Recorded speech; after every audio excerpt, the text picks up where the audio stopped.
अशक्य. जेव्हा आपण एकदम भारी गोष्ट बघतो तेव्हा हा शब्द आपोआप आपल्या तोंडातून बाहेर पडतो. अशीच एक अद्भुत गोष्ट बघायला आम्ही निघालो. नमस्कार, मी स्मिता म्हणजेच मराठी कन्या.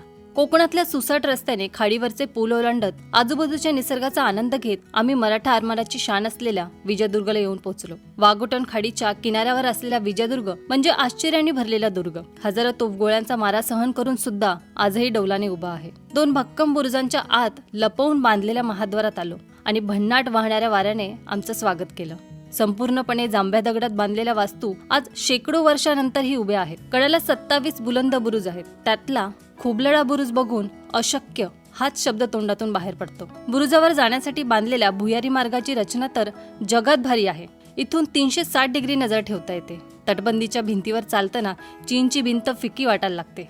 एका पाठोपाठ असणारी तिहेरी तटबंदी तर विजयदुर्गची खास ओळख. 12 एकरमध्ये पसरलेला हा अफाट गड बघता बघता मी तर थकले.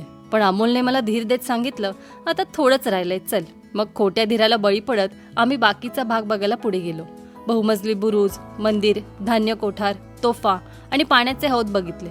लांबवर पसरलेला समुद्र बघत इथे काहीतरी आहे अशा एका रहस्याची माहिती मिळाली. विजयदुर्गच्या समुद्रात असं कोणतं रहस्य आहे ज्याने शत्रूची जहाज जवळ येताच फुटून जात होती? तुम्हाला माहित असेल तर कमेंटमध्ये नक्की सांगा. विजयदुर्ग पाहिल्यावर एकच प्रतिक्रिया येते, ती म्हणजे